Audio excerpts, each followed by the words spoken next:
오늘 우리에게 주시는 하나님의 말씀은 신약성경 베드로전서 4장 1절에서 6절 말씀입니다. 그리스도께서 이미 육체의 고난을 받으셨으니 너희도 같은 마음으로 갑옷을 삼으라. 이는 육체의 고난을 받은 자는 죄를 그쳤음이니 그 후로는 다시 사람의 정욕을 따르지 않고 하나님의 뜻을 따라 육체의 남은 때를 살게 하려 함이라. 너희가 음란과 정욕과 술 취함과 방탕과 향락과 무법한 우상 숭배를 하여 이방인의 뜻을 따라 행한 것은 지나간 때로 족하도다. 이러므로 너희가 그들과 함께 그런 극한 방탕에 다름질하지 아니하는 것을 그들이 이상히 여겨 비방하나 그들이 산자와 죽은 자를 심판하기로 예비하신 이에게 사실대로 고하리라. 이를 위하여 죽은 자들에게도 복음이 전파되었으니 이는 육체로는 사람으로 심판을 받으나 영으로는 하나님을 따라 살게 하려 함이라. 오직 예수 그리스도의 은혜와 평강이 여러분 삶 가운데 충만하기를 원합니다. 성삼위 하나님께 감사와 경배와 영광을 돌려드리길 원합니다. 오늘도 말씀을 통하여서 오직 예수님만 증언되길 원합니다. 오늘은 예수 그리스도의 마음으로 갑옷을 사무라의 의미, 예수 그리스도의 마음으로 갑옷을 사무라의 의미란 제목으로 하나님의 말씀 대원하겠습니다.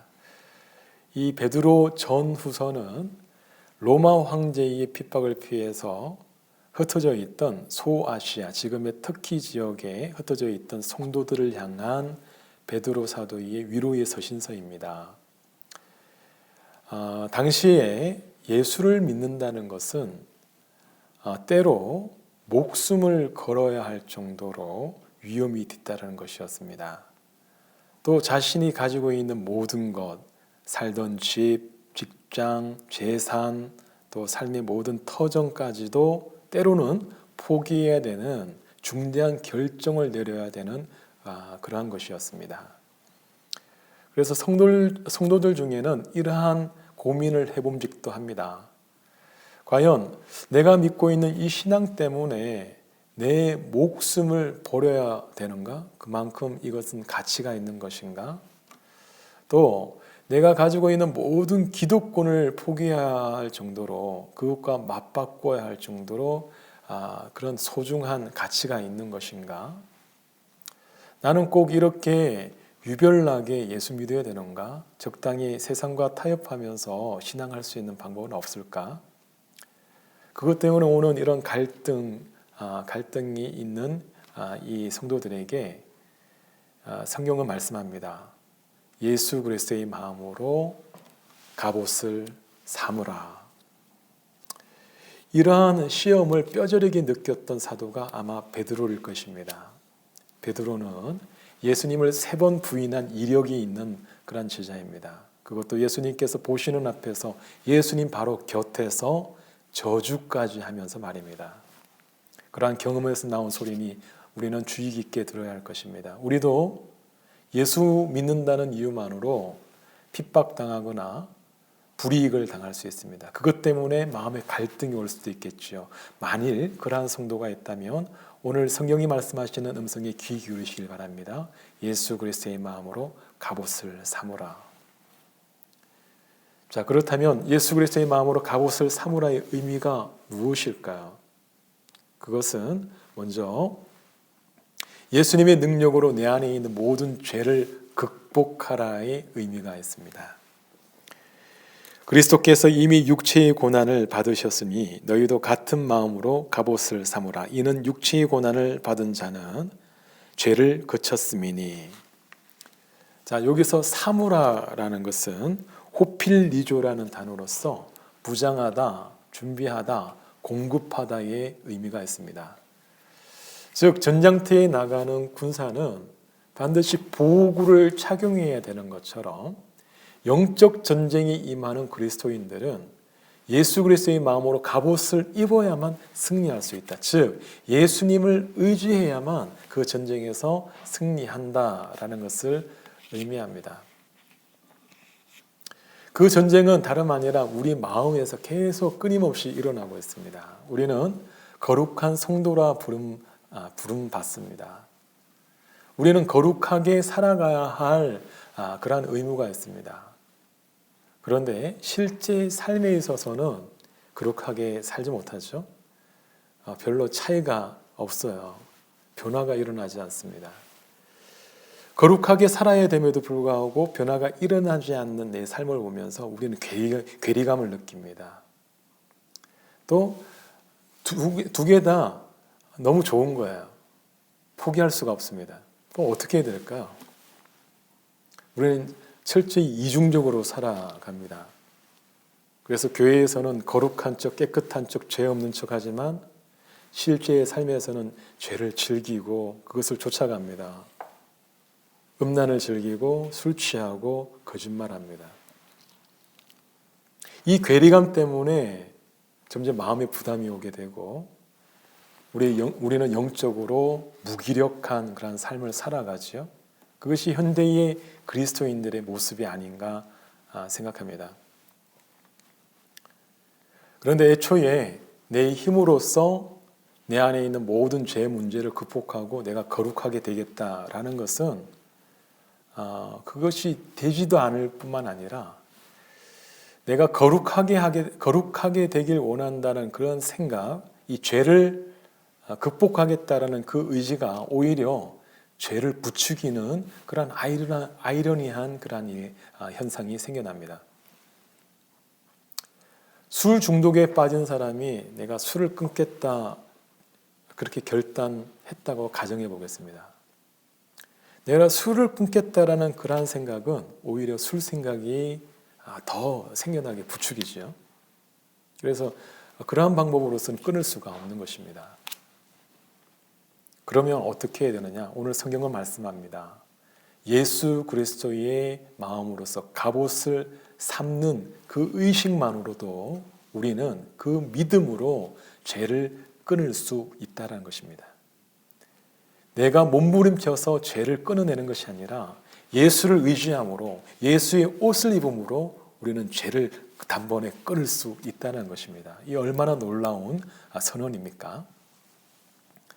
혹시 여러분 문경 십자가 사건에 대해서 들어보신 적이 있으십니까?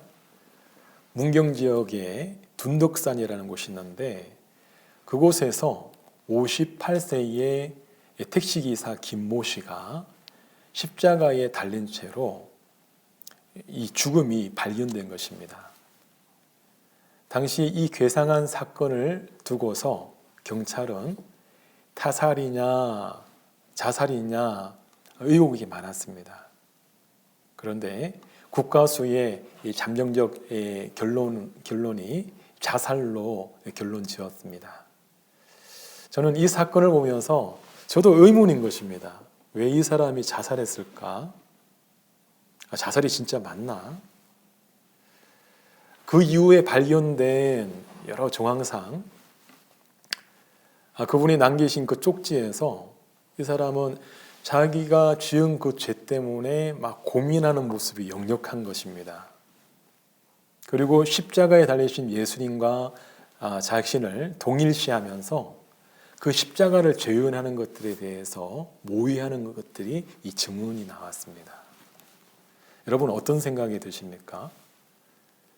이분은 자신의 죄에 대해서 그래도 깨끗하게 그 죄를 한번 씻어보려 부단히 노력하는 그런 사람이었습니다.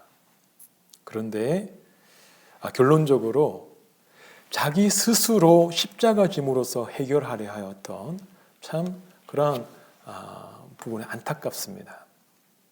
왜냐하면 우리는 우리 스스로의 노력으로서 죄 문제를 해결할 수 없기 때문에 그렇습니다. 성경에 동일한 고민에 빠졌던 사도가 있습니다. 오라 나는 공고한 사람이로다. 이 사망의 몸에서 누가 나를 건져내랴. 누구보다도 하나님의 일에 열정적이었고 성령 충만하였고 하나님께서 사랑하시는 사도 바울입니다. 그런데 뭐라 말합니까? 오라 나는 공고한 사람이로다. 성령 충만함에도 불구하고 하나님의 놀라운 기적이 일어난 사역을 감당하고 있음에도 불구하고 내 안에서 문득문득 떠오르는 이 죄 때문에 고민하는 이 사도입니다. 그런데 이내 이렇게 선언합니다. 그러므로 이제 그리스도 예수 안에 있는 자에게는 결코 정죄함이 없나니 이는 그리스도 예수 안에 있는 생명의 성령의 법이 죄와 사망의 법에서 너를 해방하였음이라. 내 스스로 문제를 해결하려 했을 때에는 나는 공고한 사람이로다. 여전히 내 안에 있는 이 죄 문제 때문에 고민하는 그런 탄식하는 소리를 들을 수 있지만 시선을 옮겨서 예수 그리스도를 의지할 때에 예수 안에 있는 생명의 성령의 법이 나를 해방한다는 것입니다. 이 놀라운 선언을 여러분도 들으시길 바랍니다. 여러분, 내 안에 있는 죄의 문제는 내 스스로 끊을 수가 없습니다.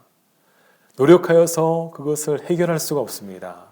오직 예수 그리스도의 마음으로 갑옷을 삼음으로 예수님을 의지함으로 죄를 극복하실 수 있는 우리 모두가 되시길 축원합니다. 다음으로 예수 그리스도의 마음으로 갑옷을 삼으라의 의미는 하나님의 그 뜻을 행하는 삶을 살아가는 것을 의미합니다. 그 후로는 다시 사람의 정욕을 따르지 않고 하나님의 뜻을 따라 육체의 남은 때를 살게 하려 함이라. 우리는 앞에서 예수님의 마음으로 갑옷을 삼는 그 의식적인 행동만으로 내 안에 이 모든 죄의 문제를 극복할 수 있다 말씀하였습니다. 그런데 예수님을 의지하는 사람은 이 죄 문제를 해결하는 그것만으로 멈추지 않습니다. 부지런히 하나님께서 기뻐하시는 삶을 끊임없이 연구하고 그것을 좇아 살아가게 되어 있습니다. 자, 여기서 하나님의 뜻이라는 것은 델레마라는 단어인데요. 그것은 하나님이 기뻐하심, 하나님의 뜻을 행함이라는 의미를 가지고 있습니다. 즉, 예수님을 믿는 사람은 죄의 문제를 해결하는 것에만 머물러 있는 것이 아니라 적극적으로 하나님께서 기뻐하시는 뜻을 향하여서 하나님의 뜻을 이루는 대로 끊임없이 부지런히 달려간다는 것입니다. 우리 사람은 상황에 맞춰서 옷을 입습니다. 그래서 평상시에 평상복과 잠잘 때의 취침복과 또 운동할 때 운동복 다 다르죠. 경우에 따라 다르게 입죠. 그런데 이 어떤 옷을 입느냐에 따라서 우리 행동이 많이 제약을 받거나 행동 자체가 달라집니다. 우리 점잖은 신사분에게 군복을 입혀보십시오. 그 사람이 완전히 달라집니다. 또 우리 날라리 같은 사람에게도 정장을 입혀보면 조신하게 행동합니다. 왜 그렇습니까? 그 옷이 그 사람의 행동을 변화시키는 것이죠. 우리는 어떤 옷을 입느냐에 따라서 우리의 모든 행동 양식, 우리 모두 자체가 변화됩니다. 마찬가지로 우리가 예수 그리스도의 옷을 입는 순간 우리 정체성은 예수님과 같이 다 변화되게 됩니다. 예수님과 같이 생각하고 예수님의 마음으로 살게 되어 있는 것이죠. 마치 예수님께서 하나님의 뜻을 행하고 하나님을 기쁘시게 하는 삶을 온전히 사셨던 것처럼 우리도 또한 그러한 모습으로 변화된다는 것입니다. 왜 제복을 입습니까? 유니폼을 갖춰 입는 이유는 동질감 아니겠습니까? 우리는 하나다라는 거예요. 우리는 한 팀이라는 것이에요. 그래서 군인이 군복을 입고 우리 학생들이 교복을 입는 것 아닙니까? 마찬가지로 우리 그리스도인들은 어떤 옷을 입어야 되겠습니까? 우리 모두 다 예수 그리스도의 옷을 입음으로 하나님께서 기뻐하시는 삶을 사시길 축원합니다. 그런데 여기서 한 가지 납득이 안 가는 일이 있습니다. 그것은 뭐냐면, 자, 우리가 단지 예수님을 믿는 것만으로, 여기서는 예수님의 옷을 입는다 표현하는데 예수님을 믿는 것만으로 과연 하나님께서 기뻐하시는 삶을 살 수 있냐는 것입니다.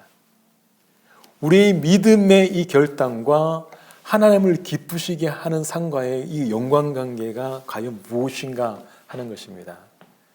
우리는 생각하기로 하나님께 기쁨이 되기 위해서는 뭔가를 해야만, 눈에 보이는 어떤 노력을 해야만, 무언가를 드려야만 될 것 같은데, 단지 하나님을 믿는 것만으로 하나님 기쁘심이 될 수 있느냐, 그런 의문이 듭니다.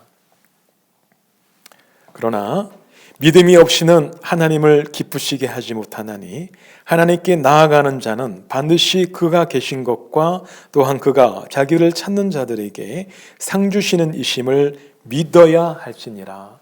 여기에서 성경에서는 말씀합니다. 하나님께서 가장 기뻐하시는 것은 다름 아니라 하나님을 믿어드리는 것입니다.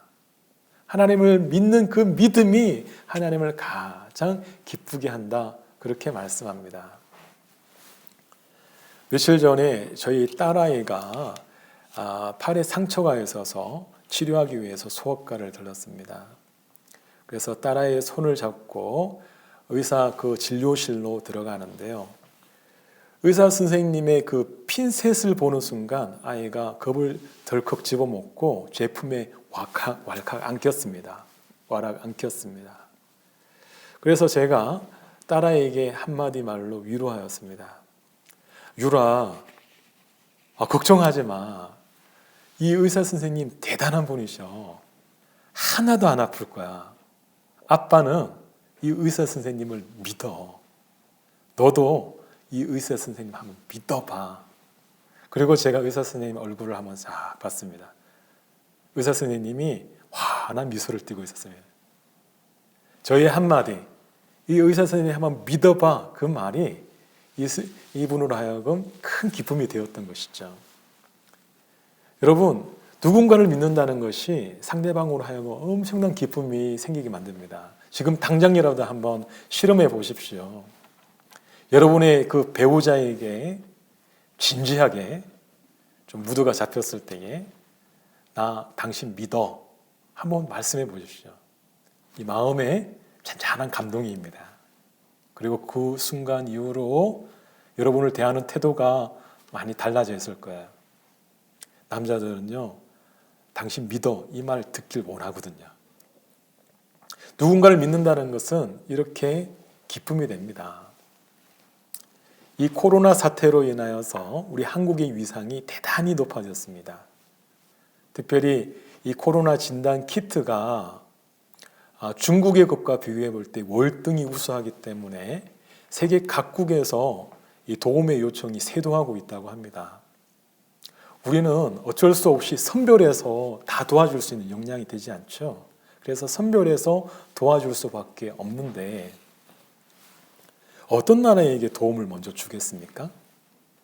보니까 우리나라를 향하여서 그 신뢰를 끝까지 저버리지 않았던, 우리를 끝까지 믿어줬던 나라에게 제일 먼저 도움의 손길을, 도움을 주는 것을 우리가 볼 수가 있습니다. 하나님께서 가장 기뻐하시는 것은 하나님께서 나의 갈 길을 잘 알고 계십니다. 내 모든 계획과 내 모든 비전과 내 길을 잘 알고 계신 분이 바로 하나님이시기 때문에 저는 하나님만 믿습니다. 하나님만 절대적으로 따라가겠습니다. 그렇게 고백하는 자에게 하나님 가장 기뻐하실 줄로 믿습니다. 우리 사람은 영적인 그런 존재입니다. 그런데 우리 죄를 시험으로 해서 하나님께서 우리와 우리 인간과 단절되어 있죠. 그래서 모든 인생들은 영적인 빈 공간들이 있습니다. 우리가 왜 그렇게 분주하냐? 중독에 걸린 사람 마냥 무엇인가 계속 내 마음에 채워넣으려고 하는 그 이유가 뭐냐? 하나님만이 주실 수 있는 영적 빈 공간들이 다 있기 때문에 그렇습니다. 예수님의 이름으로서 생명의 성령의 법이 우리를 죄로부터 자유케 하셨습니다. 그 말은 죄로 가득하였던 우리 마음이 깨끗하게 청소되어 있고 이제는 비어있는 상태입니다. 그런데 우리가 그것을 가만히 방치해두면 또다시 다른 잡다한 것들로 채워지고 말 것입니다. 더러운 귀신이 사람에게서 나갔을 때에 물 없는 곳으로 다니며 쉬기를 구하되 쉴 곳을 얻지 못하고 이에 이르되 내가 나온 내 집으로 돌아가리라 하고 와보니 그 집이 비고 청소되고 수리되었거늘 이에 가서 저보다 더 악한 귀신 7을 데리고 들어가서 거하니 그 사람의 나중 형편이 전보다 더욱 심하게 되느니라. 이 악한 세대가 또한 이렇게 되리라. 우리가 예수 그리스도로 말미암아서 깨끗하게 청소되었는데 그것을 다시금 성령으로 하나님의 진리의 말씀으로 채우지 않으면 우리의 나중 형편이 이전보다 더 심하게 된다 경고하시는 것입니다. 여러분, 우리 모두 다 예수 그리스도의 마음으로 갑옷을 삼음으로, 즉 하나님께서 기뻐하시는 뜻을 행하는 삶을 삶으로 우리 악한 사단 마귀의 모든 유혹으로부터 승리하실 수 있는 우리 모두가 되시길 축원합니다. 마지막으로 예수 그리스도의 마음으로서 갑옷을 삼으라의 의미는 세상 가운데 비방받는다 할지라도 그것을 묵묵히 인내함으로 이겨낼 수 있어야 된다라는 의미입니다. 이러므로 너희가 그들과 함께 그런 극한 방탕에 다름질하지 아니하는 것을 그들이 이상히 여겨 비방하나라고 말합니다. 자, 여기서 비방이라 함은 블라스페메오라는 단어로서 모독하다, 나쁘다고 평하거나 말하다, 회방하다의 의미가 있습니다. 그들이 비방하는 그 근거가 무엇입니까? 그들과 함께 하지 않기 때문이라 말합니다. 또 그들은 극한 방탕에 빠져 있어서, 즉 왜곡된 시선으로서 우리를 평가하는데 그 평가는 정당하지 못하죠. 그들의 극한 방탕에 함께하지 않는다는 이유만으로 우리 그리스도인들을 나쁘다고 평가한다는 것입니다. 즉 우리 그리스도인들은 실제로는 칭찬받을 만하고 깨끗하고 거룩하게 살아간다 할지라도 우리 삶의 이 모습과는 상관없이 저들이 나쁘다고 평가한다라는 것입니다.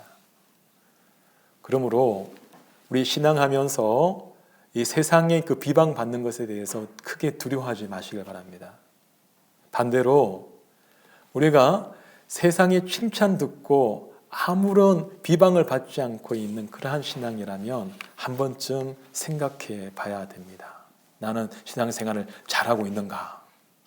우리 성경에서는 놀라운 선언을 하십니다. 그들이 산자와 죽은 자를 심판하기로 예비하신 이에게 사실대로 고하리라. 뭐잖아, 주님의 심판대 앞에서 우리 그리스도인들을 비방하던 그 입술은 내가 죄악을 범한 입술이었나라고 고백할 그날이 온다는 것입니다. 이것을 너희에게 이르는 것은 너희로 내 안에서 평안을 누리게 하려 함이라. 세상에서는 너희가 환난을 당하나 담대하라. 내가 세상을 이겼노라. 사랑하는 성도 여러분, 우리 모두 다 예수 그리스도의 갑옷을 입음으로 세상의 비방을 당하나 믿음으로 승리하실 수 있는 우리 모두가 되시길 축원합니다. 금주는 사순절 5째 주를 맡고 있는데요. 사순절은 예수님께서 무덤에 머무신 40시간을 묵상하면서 우리도 예수 그리스도의 그 고난에 동참하는 절기입니다. 이것이 3세기 이후로 40일로 늘어서 우리 온 성도들이 지키고 있지요. 자, 여러분들은 사순절에 어떻게 예수님의 고난에 동참하고 계십니까? 오늘 말씀과 같이 예수 그리스도의 마음으로 갑옷을 입음으로 내 안에 있는 모든 죄를 끊쳐내고 이제 적극적으로 하나님의 기뻐하시는 일을, 진리를 추구하는 삶을 살며 세상 가운데서 비방을 받는다 할지라도 우리 믿음을 굳건히 지켜내므로 예수 그리스도의 고난에 동참할 수 있는 여러분 되시길 축원합니다.